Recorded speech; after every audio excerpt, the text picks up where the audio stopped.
Well, let's get started because I suspect we may struggle to get through all the things that you could talk about in this session. But thanks for joining in. I have a new fun face joining me today, Ariel Coates, who's here from California Lutheran University. And some of you may know, if you're on FundList often, she made the mistake of raising her hand a couple weeks ago saying, hey, would anybody be interested in a Zoom chat about student philanthropy programs? And here we are with about 150 registrations later. So she'll learn never to do that again. Hi, Ariel. Hello. Thanks to everyone who responded to it, though.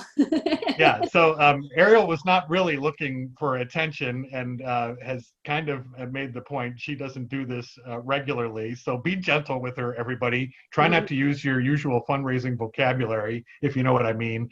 But I promised her that we would have fun and let everybody chime in with their own questions and comments and ideas. As we've started to do pretty regularly here, we've put together an agenda of things to talk about. I've already semi-committed Ariel to doing this again after we get through this one, and you sort of know my MO, that I'm going to try and sit back and let her drive as much as she likes, and I'll keep an eye on the chat and the Q&A and everything else. So there's the agenda for today. On the left, a good part, this really isn't a proportional agenda. I think a lot of what we want to talk about is, what have you been doing with student philanthropy programs as you define them since March, and any ideas about what you think you're going to do in the fall, and maybe everything else in between too. So we want to spend a good chunk of time just hearing what's going on at the moment there. But we thought it'd be useful just to sort of recalibrate what are people trying to accomplish with their student philanthropy programs. How do you define success with student philanthropy programs? Who's doing what at different types of institutions? So you'll see some of those bullets there in the agenda. I can't emphasize enough how useful the chat box has become in these conversations. So I will pose some regular questions, not to take away from what Ariel or anybody else is saying, but just to ask you some particulars about how you define success with student philanthropy, what's been happening since March with your programs. So please use those as an additional way for us to collect information about ideas that people have or what your current situation is. I will say, if you post something particularly good, you risk us asking if you'll talk about it in the chat, and we'll turn on your microphone, and please indulge us with telling us a little bit more about what's going on with your program. Comments are also great. If you've got links to anything that you're proud of or other follow-up content that we should know about, I have now just started to attach the text file with all the comments from every conversation, and I think that's become a very nice takeaway in addition to the good live conversation. And as near as I can figure, to make sure I push the record button, which I have, and can find the comments text file on my computer when the talk is over, we will share all of that with everybody. Okay, let me just set one bit of context, and then I'll let Ariel run with things. Again, we don't want to spend too much time on what is a student philanthropy program, but I found this slide to be useful over the years, appreciating that we've got a lot of different types of institutions: schools, colleges, community colleges, residential institutions, and all of them have the right to define student philanthropy in entirely different ways, and in ways that best suit you. We joke sometimes that CASE stands for copy and steal everything, right? And there may be no more fertile ground than student philanthropy programs, where I've seen over the years that somebody will do a senior gift program and everybody will run to copy the senior gift program. Somebody does a tag day and everybody needs a tag day, tuition freedom day, philanthropy week. I mean, you know what I'm talking about, and we're going to talk more about all those things today. But this slide from the University of Pennsylvania is near and dear to my heart, because I think Penn was one of the first places I saw, that was aware of anyway, that had great senior gift participation. I think they had about 88% senior giving participation at Penn. But their problem was, after all those kids graduated, the participation went back down to about 8 or 9% as new graduates. And so at a certain point, Penn said, what do we think we're accomplishing by doing all this hard work to have this really great senior gift participation when it looks like everybody just falls off the cliff and none of it is translating from the student experience to the alumni experience. So to Penn's credit, they called time out and made this list of bullet points, which they decided were the lessons. If you're more corporate minded, say these are the marketing objectives, right, of what we're trying to teach kids while they're at Penn. And what I like about this list is it's pretty transferable, I think. So if you're a community college or a residential college or a big state university or a private school, these thoughts all seem transferable to me to be sort of shaped in whatever way fits the personality of your institution. Ariel's going to pick up on this because her goals look a little bit related to what Penn came up with. But just to walk you through these real quick, they want the kids to understand the mission of the institution, what's distinctive about Penn that differentiates us from a lot of other places. We want them to feel part of a campus family, that this isn't transactional, right? You're here because we consider you part of the Penn family. We want them to understand the finances of the institution, and specifically that tuition doesn't fully cover the cost of their education, right? So there's other sources that help with that, including philanthropy, right, of our donors. We want them to know the sense of traditions at Penn. You know, you benefit from the generosity of the generations who've gone before, and we're not asking you to do anything that people haven't done, for years before you came along. We want you to know you're going to be a lifetime member of the Penn alumni family. This relationship doesn't end on the day that you graduate. And the last one there, I think is particularly interesting to me. Build volunteer networks that will endure as alumni. When we get to the discussion in our agenda about what are we trying to accomplish with a student giving program? In my opinion, we're not trying to get rich off of our students. And you can argue if the mechanics of making a gift are necessarily teaching anything that's going to sustain itself in future years. What I do think Penn appreciated is that a student giving campaign is a great way to see which students are the most connected, which students are socially engaged and really good at doing this in a way that Penn could go back to in future years if they wanted to. And so that makes sense to me. And you get to things like Cal Lutheran Student Philanthropy Council, and I think that's part of what we ought to be remembering, right, is who are the kids that were really good at taking the lead and rounding up their friends and beating the drum and all that stuff. Okay, that's sort of the turning point where I want to shut up here. I'm going to throw it to my friend Ariel. I'm going to put up the sort of mission statement for Cal Lutheran Student Philanthropy Council. Ariel, let me say hi once more. You might want to say a little bit about your role, a little bit about Cal Lutheran, and then why don't we just jump into the good work you guys are doing with the Student Philanthropy Council. All right, well, hello, everyone. I am the Associate Director in the Office of Annual Giving at Cal Lutheran, and I oversee all of our student giving, so from freshmen to seniors, as well as our adult program students and our graduate students. And then more recently, I am diving into the world of young alumni as well. So we kind of evolved this role in the sense that, working with them as students and just continuing that relationship with them after they graduate. The Student Philanthropy Council was created about over a decade ago, and we wanted to inform students about donor support and how donor generosity impacts their education. So we built the Student Philanthropy Council to engage the students and create awareness and foster this feeling of philanthropy on campus. So yeah, that's SPC in short. And then what was the second part? How do you define? There's a lot of ways you could spend your time trying to accomplish these things. What's a good year for the Student Philanthropy Council? Is that you just check off a lot of these boxes, and we'll walk through some of these elements as we go. But I kind of wanted to give everybody a chance to chime in with what are the goals for student philanthropy other than we're doing senior giving because our peer institutions are doing student giving. Yeah. Well, with student philanthropy, we want students to know right off the bat. So even before their first step on campus, that they're aware of who we are. And a good year in student philanthropy, I guess, would be monthly events that not only that engage the students and teach them about the donor support, but then also compel. I mean, we do want them to give as well. But I think a good relationship between the two of those would be like the perfect year, when you have the students who are appreciative of the donors and then they want to pay it forward as well themselves. Does that make sense?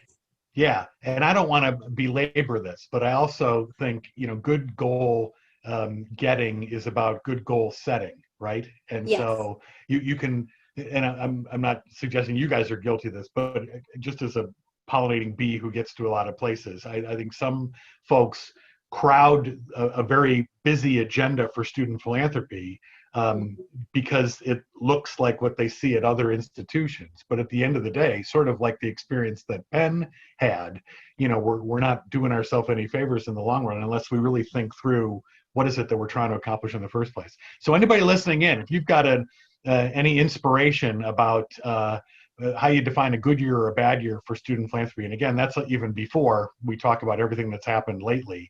I'm always all ears about how you define success with this, because, in the advancement shop, it's easy to say, well, we should hire another major gift officer, we should hire, do more calling in the phone room, all those things that have a more immediate return on investment. This feels always a lot more like planting seeds, right? And so sometimes it gets the least amount of attention, and also means you have to be more precise, I think, in what you're trying to accomplish with it. So I'm always just all ears about how we're defining success with that, is where I'm coming from. Philanthropy Friday, this is sort of in the category of just making students aware about the fact that anybody's giving to Cal Lutheran, right? Tell me what Philanthropy Friday is, and it's not just one Friday, it's all through the year, isn't it? Correct. So we have a Philanthropy Friday every month, and the students that are a part of the council will sit at the table. They have a different theme every month. This particular example was our finals care packages. And so a lot of it was to get SPC's name out there, Student Philanthropy Council's name out there. They can build goodie bags for finals. So it included Scantrons, coffee, hot chocolate packets, energy bars, stress balls, anything that we thought would help students do their best during finals. We also, in each bag, included a student giving card, so then students were aware of the student giving campaign. And it's a fun, and then we always have an incentive too for that. So like this time around, we got these little holiday trees and poinsettias, and students who made a gift that day could pick up one of those as a little thank you. And how many of those over the course of the year? So we have 6 of those. And I think the pumpkin giveaway is different. That's about making a senior gift or a yes, student. That one is strictly. We'll come back to that later, but there's a final exams Philanthropy Friday that must not have happened, right? Or did you? How do you do a final exam virtual Philanthropy Friday when nobody's on campus? You can't. Well, that's why I'm here. Oh, very clever. This is from the College of William and Mary. This is the Wren building, which I just learned today is the oldest standing college building in America that's still in use. And so that's a point of pride at William and Mary. That's Sir Christopher Wren. They have adopted at William and Mary what they're calling Wren Traditions, which is a lot of exactly what you're doing, Ariel, at California Lutheran, about just teaching kids about the existence of philanthropy, the fact that alumni have been very, very generous over the years. The funny thing is, this Wren Tradition program has only existed for about 2 years. So even though they're kind of invoking this long history, this is the first time they've really sort of packaged it as a thing, specifically for what we've talked about, that they're trying to accomplish some of those culture building goals that that are in your mission statement and what we saw at Penn. One of the things going on there, and part of the reason I pay attention to William and Mary is that they've got the highest alumni participation rate among public universities. Some people don't even know William and Mary is a public university, but it is in Virginia. And so I'm all ears about what sort of strategies they use to educate their audiences. There's that tag day, which sort of became immortalized thanks to Case over the last 10 years or so. If you're not familiar with this idea, and there's plenty of variations on this, but basically you go running around campus putting tags around statues and buildings and other things that in some way or another are named because of the generosity of somebody that came before you. So like we've said, it's kind of awareness building for the existence of donors and the fact that we wouldn't enjoy quite the same educational experience on our campus, but for the philanthropy of people who've gone before us. You guys do anything like this? This is a classic Case copy and steal everything idea. Yes, we do. Well, you brought up tuition free day earlier. Yeah. And I mean, we have tuition free day. We did a tag day where we went around campus and students had to find a tag and it represented what unrestricted support could provide. So like we put it on a computer in the library, and then we put it, I'm not thinking at the top of my head where else we put it, but then it was like a virtual scavenger hunt, and students had to take a picture of it, and then they were then entered into a raffle to win. I forget. I think it was AirPods or something like that. A cornucopia. They start to run together a little bit. I'm not going to lie. You know, this reminds me of an institution, and I'll forget who that is, but it has woven QR codes into a tag day. So every one of these tags, like the ones you see here at William and Mary, there's a QR code on it. And if the kids go around the campus and scan enough QR codes and learn facts about who some of these philanthropists were that came before, then they get entered into the drawing that you're talking about. So I'm always trying to imagine what the triumphant return of the QR code is going to be in fundraising, and it might be point of purchase kinds of things like this. Chelsea's asking, did you use an app for your virtual scavenger hunt? We did not. It was all through social media. So we had Instagram, and we asked the students to tag our SPC CalLu handle, and then we went through there and manually did it. So, you know, like I'm going to say throughout this, there's a lot of ways to accomplish the goal of teaching students about the existence of donors. I mean, we'll talk about involving students in stewardship in a minute. You know, there's a lot of variations of doing something like what William and Mary is accomplishing and what you guys are accomplishing through a tag day.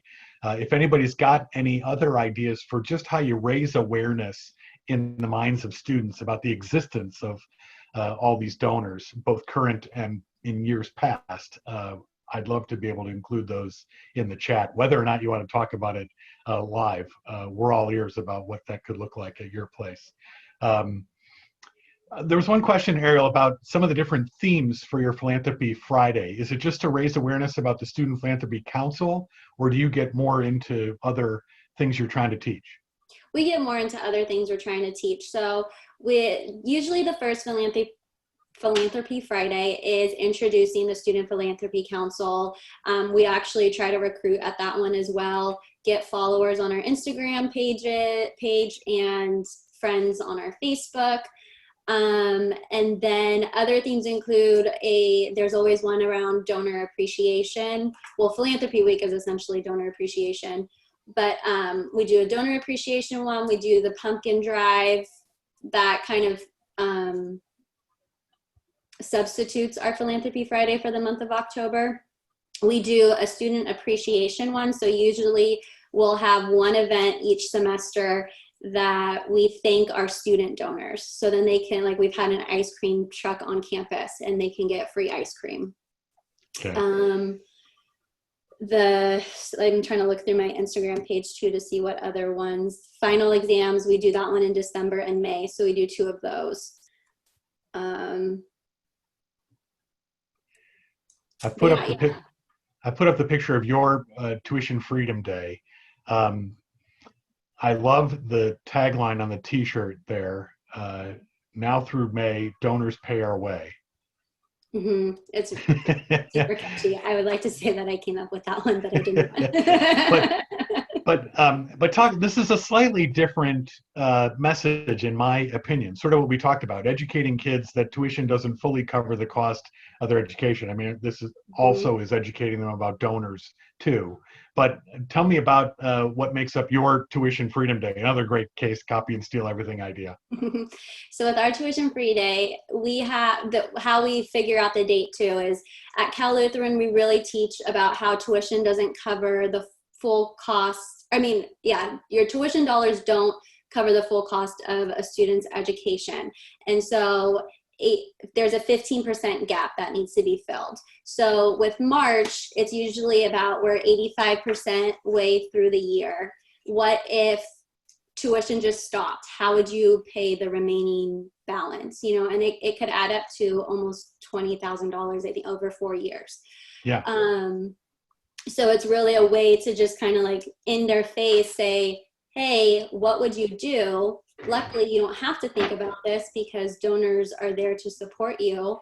And so on this day, it's all about writing thank yous to our donors. And we can get over, 300 thank you notes from students. And then we send those out. So like we've said, and I think we still can talk about other ways that we involve students in stewardship, but part of what happens on your Tuition Freedom Day is you can see in the photo, you got kids handwriting notes to donors, 300 some, right? And so that's kind of a double win, that you're educating kids that their tuition doesn't fully cover their education, and you're educating them that all these donors exist that they weren't aware of, and you're giving the donors themselves a little bit of a hug from a real live student. And they really, donors definitely really appreciate that. We've done, and we pick different groups each year. So we've done new donors, we've done donors who give 1,000 and above, we've done our employees and staff and faculty members. And yeah, it's really successful. I'm really sad that we weren't able to do that this year. Yeah, all these in-person events, right? Again, I'm trying to make the nuance here that Ariel's using Tuition Freedom Day in part to educate kids about the reality that their tuition dollar alone doesn't fully cover the cost of their education. If anybody else is scratching that itch, it doesn't have to be a Tuition Freedom Day, although I love that t-shirt. I'm going to have a slide of that t-shirt. Win, score. But if you're doing other things that get at that lesson, right? I don't think any of us feel like we have to be married to a Tuition Freedom Day, but that message, I think, is important and valuable, especially when we sometimes get beaten up about what our tuition cost is to begin with. And I don't think we should be shy about saying that actually your student benefits a lot from other revenue sources, including philanthropy, is my opinion. Anyway, this is Philanthropy Week, but it looks like a lot of the same stuff that was going on Tuition Freedom Day, right? Tell me what you get done in a whole week of philanthropy. So with a whole week of philanthropy, we've created videos that we can send out at the beginning of the week that explain what Philanthropy Week is, or what Tuition Free Day is.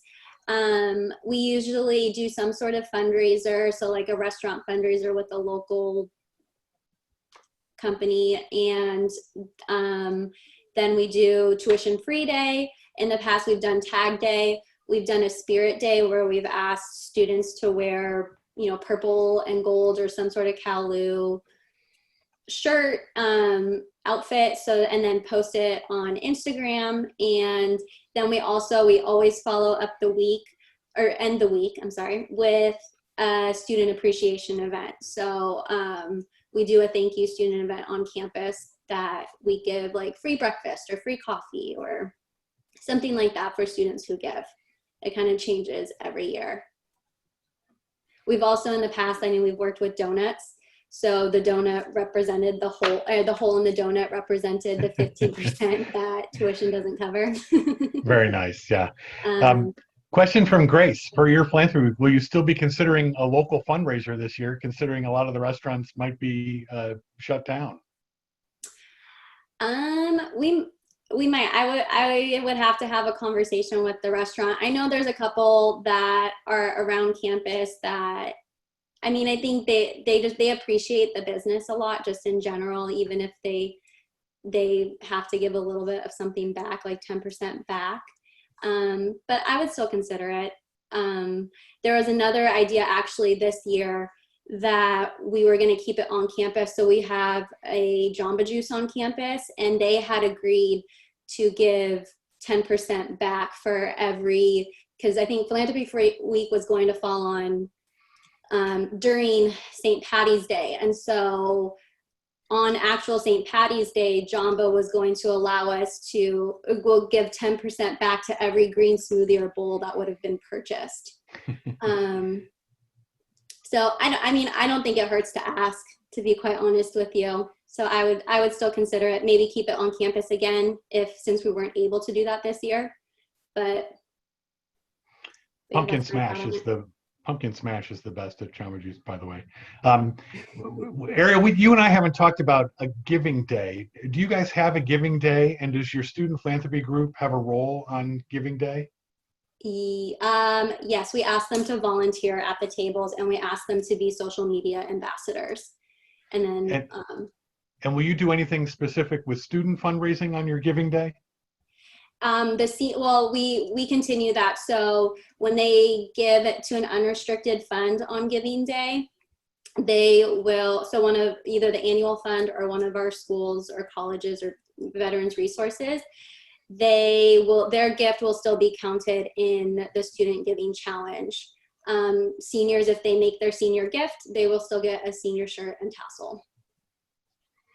Okay, so they're present on your giving day just like every other member of the family, right? Yes.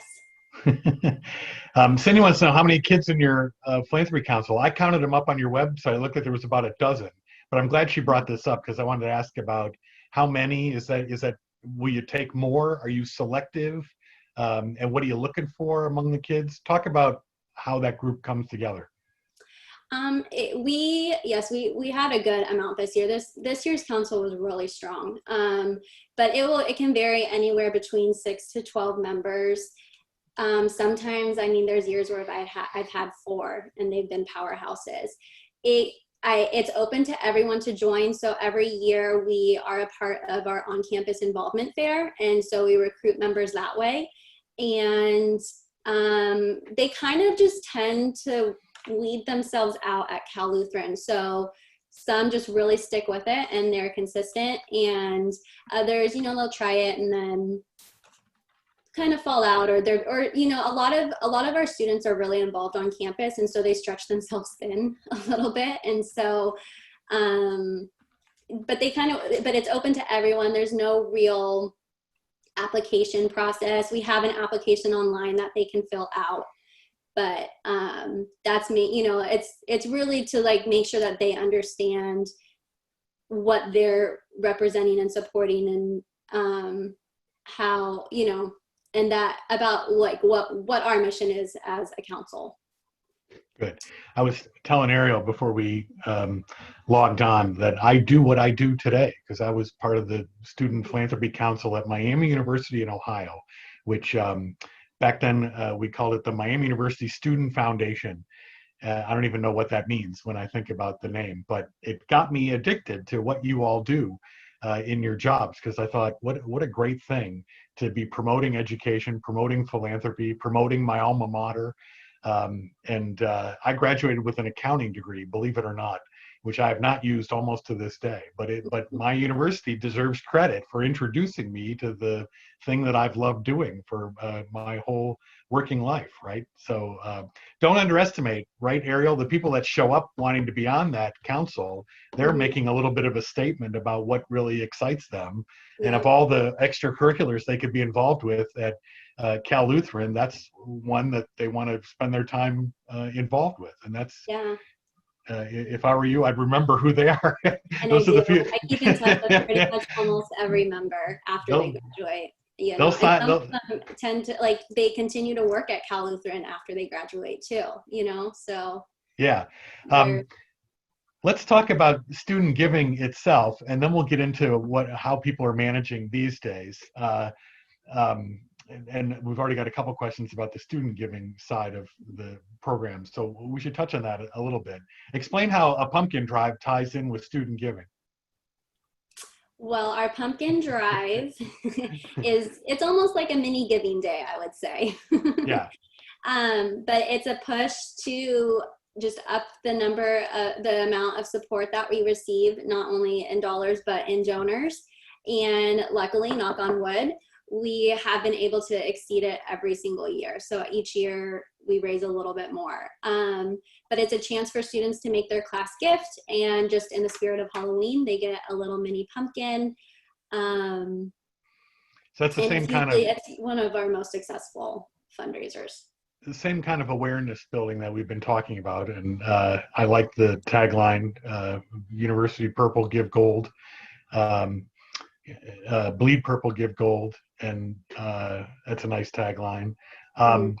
We're getting asked about the same question I brought up at the beginning with Penn, that they had this really nice senior giving percentage rate, only to watch it fall way down after the kids graduated. Can you talk a little bit about how some of this transfers after graduation, and is there anything you're able to do to try and improve upon the retention rate for senior gift donors? Yes, I would be happy to talk about that, because that was kind of why this whole council and student giving campaign was created. So in the beginning, when they graduated and they were hearing from the annual fund at the time, that's what we were, strictly annual fund. When they were hearing from the annual fund, they were hearing from us for the first time, and they would get upset, like, why are you soliciting me? I just graduated.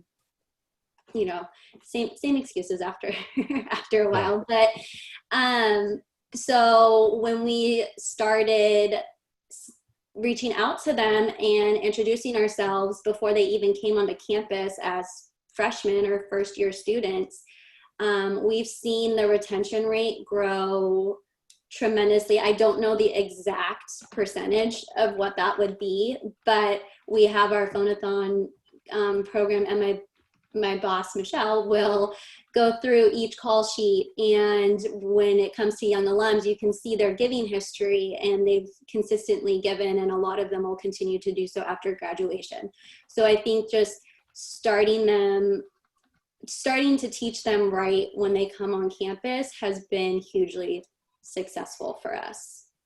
But just to acknowledge, like with Colleen's question, this really seems to be the challenge at a lot of places, and it again is why I keep coming back to that Penn example, that they were congratulating themselves for a long time on how terrific our senior class participation rate was, but only saw that fall off the cliff, and left them saying, well, what do we think we're accomplishing if none of this huffing and puffing while they're students is translating into anything after they've gone. I mean, we also, I mean, there's a few incentives that we give, because I mean, with seniors, I think like some seniors really are only in it for the benefit, like they're in it for the tassel or they're in it for the shirt. But I think when they're educated earlier on, it just really helps. And then there's other incentives that we have. So we have like an Oak Tree Society, where donors who give 3 or more years consecutively are a part of our Oak Tree Society, and they get a little oak leaf next to their name on our honor rolls. And we included students in that, and I think that that's really helped as well, and just continuing that. So and acknowledging them for their consistent giving. That's a good example to bring up. The whole idea of sort of loyalty societies. Mhm. Anybody listening in who does target analytics and looks at some of that data year after year, where you see how fragile the first time donor retention rates are.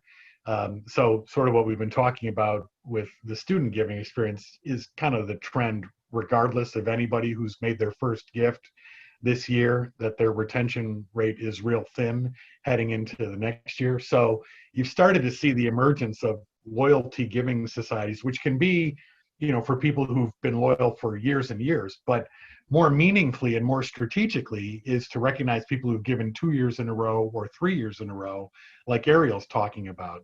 And to me, that seems, if I could maybe do one thing to try and improve retention from graduating seniors, it might be something like that, which is just to get them to give again, and just try to build that habit. It sounds like the Oak Tree Society was specifically to try and solve that riddle, right? It seems like that. Michelle, I mean, if Michelle would like to speak up, she has more insight on that as well. Yeah. But definitely, but yes, especially when we started including students in that.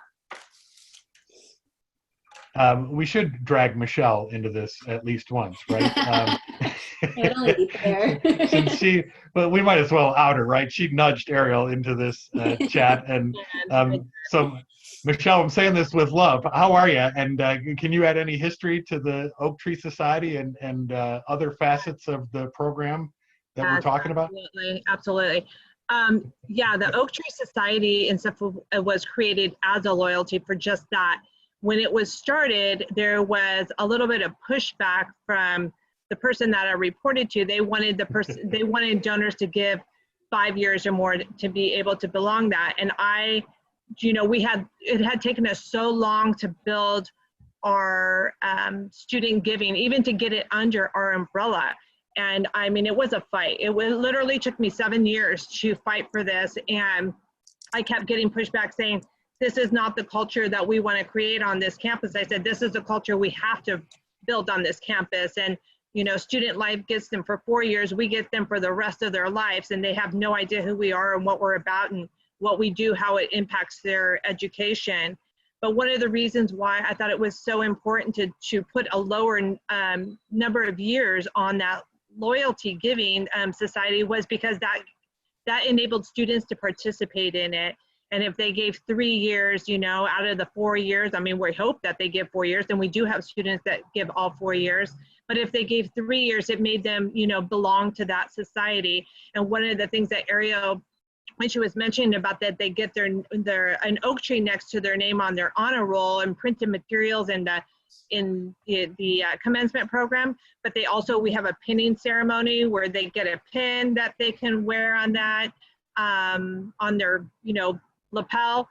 And and going back to the retention and stuff, the retention is really high. And that's why not only has Ariel been overseeing the student giving, but this new recent promotion of hers and overseeing young alumni, because she has been working with these students and has built really good relationships with them.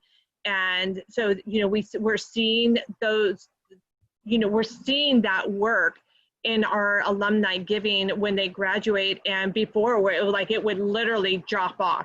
But now we're seeing that the students are continuing to give year after year after graduation, and not only are they continuing to give, but they're also increasing their giving year after year. We have students and stuff that give $1,000. So, and that's work that Ariel has done in relationship building. So, I mean, we call that our fellows and stuff that give out $1,000 or above. And then there's like levels in between that. But if a student is giving $1,000, and students are putting up matching gifts during our giving day. These are students. So, and it's just the good work that Ariel has done in building these relationships. So, and one of the other things I wanted to, I actually texted Ariel when she was talking about Philanthropy Week, is one of the things that Ariel created was doing pins like I support you, and that Ariel sent them out to the faculty and staff that participate in annual giving. And so they were wearing them, and then the students had an opportunity to see all the people on campus who support them in their education. And they would go up to that professor or an employee in another office and say thank you. And they were posting pictures and posting them on Instagram or sending them to Ariel. So it was just like a way to get other campus partners involved, and they really enjoyed being involved. And they're like, oh my God, they'll tell Ariel, I had so many students come up and thank me today. And, so it was just like it was really cool to see that, Yeah, and they ask about it year after year. Oh, can we get our pin again this year? I don't have my pin, or mine. So Michelle, thanks for that. All the good annual giving people listening in are firing off questions about data, about how many kids give, how much you ask them for, what the average gift is per student. All perfectly good questions. We may not get to all of them with the time we have left, but I will volunteer Ariel and Michelle especially to answer all your questions as a follow-up. But any quick answers to any of that? What do you ask the kids for? Is there an amount like $20 and for 2020 or stuff like that? So we have a giving level for each class year. So freshmen, it's $5. Sophomore 10, juniors 15, and then seniors in honor of their class year. So this last year was $20.20. And then we also, on our pledge card, which I could share my screen real quick, but on our pledge card, we have their class years as well. So often at times a freshman will give $20.23 in honor of their class year. Okay. So we leave both of those options, but we have a minimum of $5. Okay, and thank you. Ask our grad students and our doctorate students for money too, and their minimum gift starts at $25. Got it. And I'm going to ask anybody. They have a very comprehensive program. If you haven't already figured that out at California Lutheran, so if you have particular questions about the operations and the ask abouts and stuff like that, I'm just going to suggest you follow up with Michelle or Ariel after this. Because this whole session was Ariel's idea in the first place, and I think she in particular wanted to know what people are doing right now. Are there any ways that you salvaged your student philanthropy program after campuses shut down? Is there anything you did online or otherwise with some of the things you had intended to do? And then if anybody has any plans they know about going forward. Every other Zoom chat I've been in over the last 2 weeks, it's always been, well, it depends until we know what we're doing with students on campus or off campus. I get that. But if anybody has any concrete plans, we'd be interested. And Ariel, don't let me take the question asking away from you. Anything you want to say about Cal Lutheran and any other nuances to this I'm leaving out? What we did basically starting March, our on-campus events were canceled, but I still continued to communicate with the students up through May, or in their monthly newsletter. So I also send out a monthly newsletter. In March, it was more about, we're with you, we're here to support you, let us know if you need anything. And then, but I still continued to ask them for their support. On campus event wise, I didn't really do much, unfortunately. And then other than keeping up with some of our social media pages. So I would love to hear other people's ideas. Yeah, Sean Briner, our old friend, is chiming in from CSU San Marcos. Sean, it seems like you'd be celebrating almost the 10th anniversary of your Student Philanthropy Council this year, but you're kind of wondering aloud the same way Ariel is about how do you recruit people for that group if they're not on campus. Do you want to chime in at all with that frustration, or did I just restate that quite well? You restated it quite well, but I would say that utilizing returning members. So I have 2 members that, they both have strengths in their own way. And so I asked them to be co-chairs of the Student Philanthropy Council. And then there's 2 other members that I think it was their first year last year. So they were both freshmen, and, just like keeping engaged with them and asking them, hey, like, come back, what, but we don't set a minimum though on how many members we would like or we need. You know, it's easy for me to say things like this in the world we live in at the moment, but I've watched a lot of alumni associations pivot from in-person events to completely online Zoom, you know, classes and whatnot. So, I mean, they thought outside the box. To me, this seems similar to that. Instead of having your table set up on the big walk on campus, you know, are there other ways to teach the kind of lessons that we're all agreeing we're trying to teach people? You know, if you go to the William and Mary website, I mentioned William and Mary already, and look for their tag day, they have a very nice video that summarizes, you know, what they're trying to teach with their tag day and some of the history of the Wren building that we talked about. And I'm not sure they deserve credit for thinking this far ahead if nobody was coming back to campus this fall, but that video would be perfectly usable for in the event we wind up still doing online classes. So same thing as every other corner of the campus, right? How do you teach the same things we were trying to teach with student philanthropy, but do it in a non-location specific way, right? Ariel, any ideas of what, if the kids aren't back this fall, where does that leave your program? Where's your creativity? I guess we'll wait and see. Several good questions coming in. When messaging, are you using, what messaging are you using when asking for support during this pandemic and other national crises? Some say they would rather donate to other causes right now. That's a bigger question than what are we doing with the student philanthropy program, right?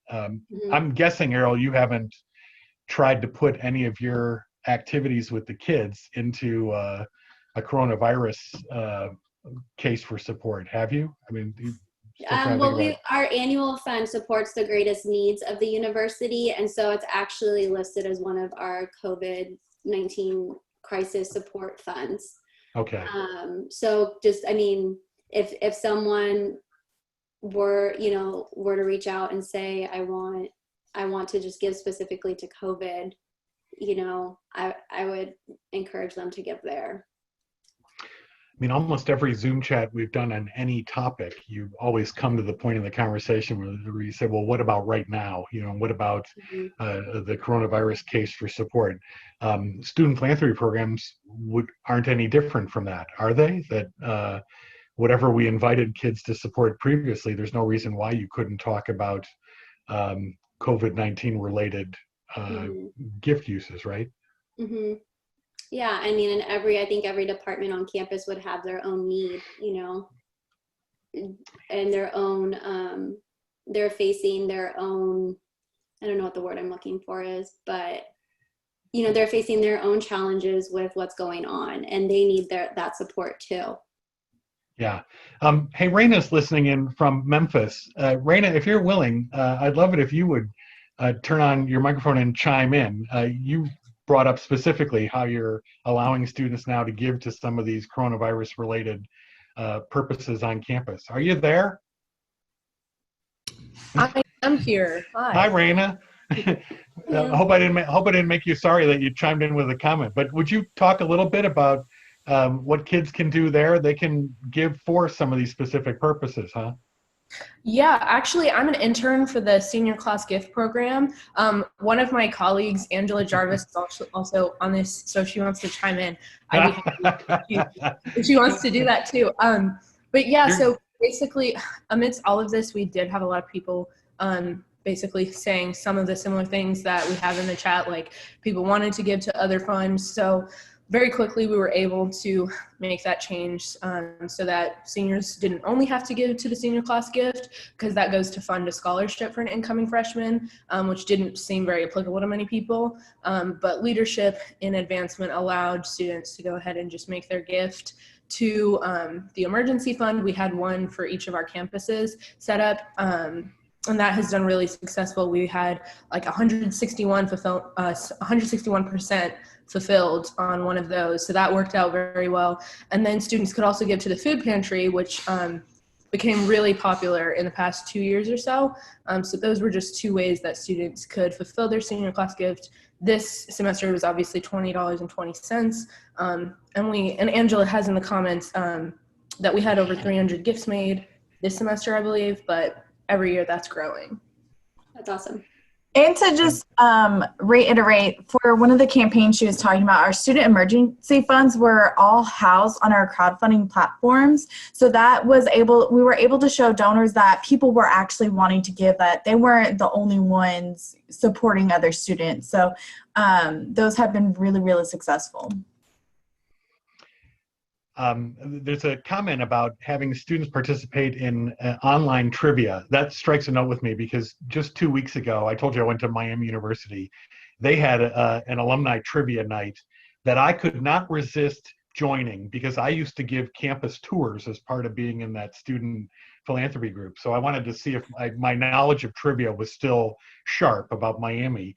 And there wasn't even any incentive to do it. I just did it because I had nothing better to do. So, but again, it's just that thinking outside the box. I could see accomplishing some of these other student education goals, through a Zoom trivia and offer virtual pumpkins or whatever, right, Ariel? But it's still possible to accomplish our goals. I want to believe it just doesn't have to be in an on-campus table format necessarily. Thank you, friends from Memphis, for chiming in with that, by the way. I appreciate that insight. And then I hesitate to even bring this up sort of at the end of this chat about what people's plans are going forward, because I think that just invites the comment, well, until we know what our plans are going forward, we're not sure what we want to do. But if anybody has anything to chime in with, Ariel, you and I haven't even talked about this. Do you know what your student philanthropy program looks like yet for next semester? I do not. I know that I have 4 returning members. And I plan to reach out, and I do this with my senior pride committee too, where they can go online and sign up. So I'll definitely do that, and then just host some virtual meetings and pick their brains about things and see where they're at. And that is one thing I did do was this past year. I was able to meet with my student philanthropy group over Zoom, so we did have a virtual meeting. So I'll continue those in the fall.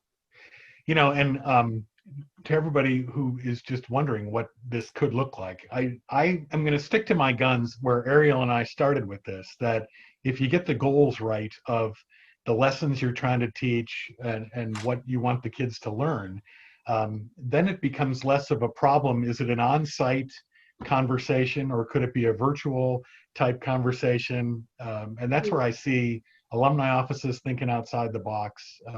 But get those goals right in the first place. And maybe the right thing to do then is a tag day, unless nobody's on campus. But then do you do a virtual tag day? Do you do the video like William and Mary? There's a lot of ways to accomplish the goal if you get the goals right, rather than just being a student philanthropy program that's a bunch of different activities over the course of the year, but all have sort of a purpose behind them. And I would say chiming into, so like you bring up alumni and what they're doing, and chiming into different partners across campus. So another thing actually that we are doing this summer is we're working with our admissions office. They had reached out for some support on funding these little welcome care packets that they're sending to incoming students. And Student Philanthropy Council is sponsoring one. So they're doing, so they'll be getting a reusable straw. And then we'll include a letter from the Student Philanthropy Council introducing who they are, what we do, and there'll be an opportunity to sign up to join as well. Yeah. Catherine at Fordham, hi Fordham, shout out to the Bronx, is asking essentially the same question that Sean asked at San Marcos about, if we're not back on campus, how do you even find kids for the Student Philanthropy Council, which is sort of what you're talking about. But we just need to think creatively about how to, any campus extracurricular, right? I mean, part of what you talked about with your philanthropy council is how you recruit members during like the campus club fair, right? Yeah. Mm-hmm. So what does that look like? I mean, there must be a virtual version of that, I would bet, at a lot of places if we don't all physically get together. Yep, and I would think so. And I think just like our student life department oversees that. So staying in touch with the departments that do reach out to the students regularly and do have the contact with them as well. And I basically I essentially just insert myself into everything I can student related. And so just learning how to do that virtually or through mail or more old fashioned steps is what. So will you keep your enthusiasm up going forward? If there's no kids back on campus, that kind of alters a large part of what you do with the student philanthropy program, doesn't it? But I guess that's the same challenge every professor and every club moderator has to think through. It's just whatever we make of it at the moment, right? I think so. And just making the best of it, keeping in communication.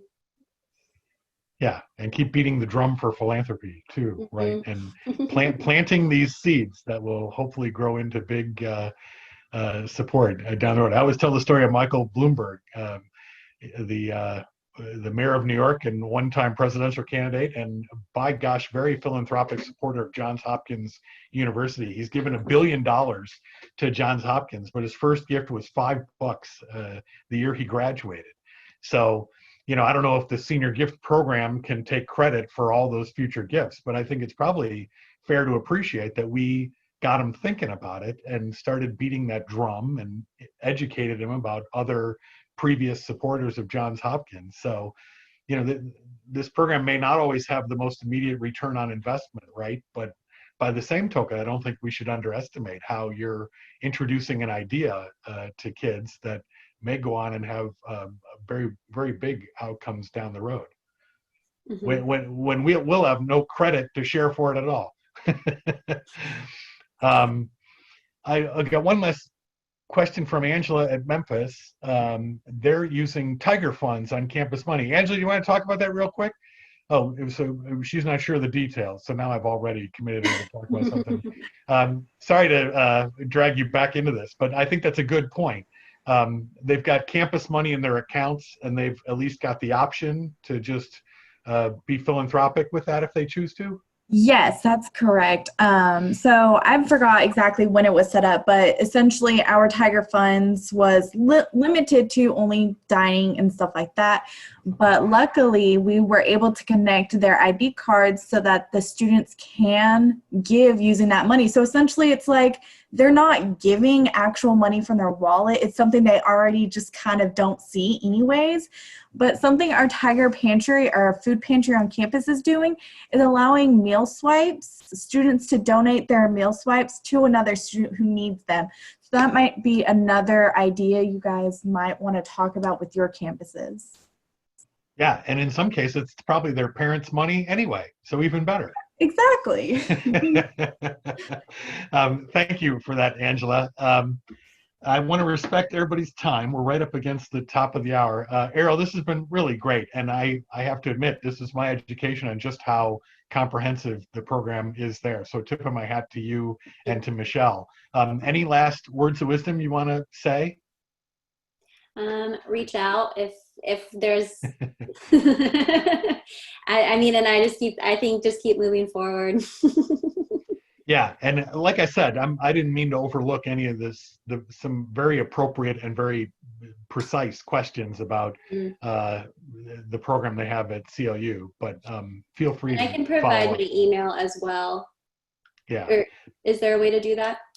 Yeah, I'll send a follow-up. There was one question about the recording.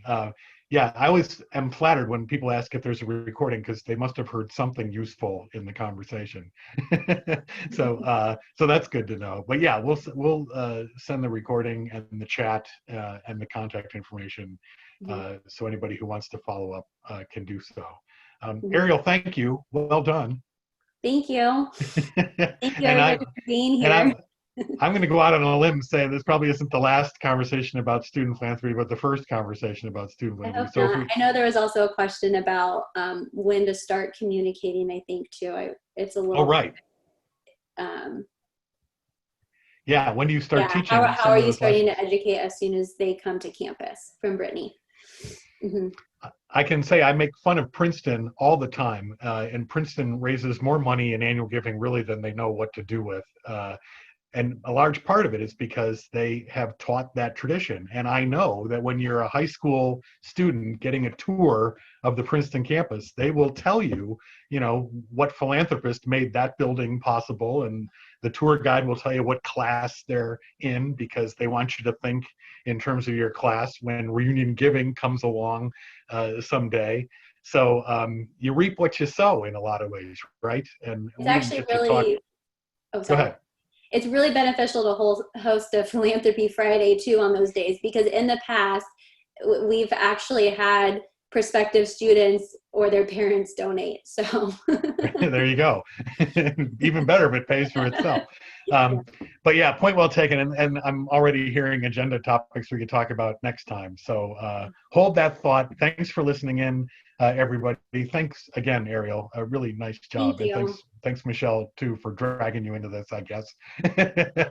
And enjoy the rest of the week. And good luck and be safe, everybody, okay? Take care. Thank you all.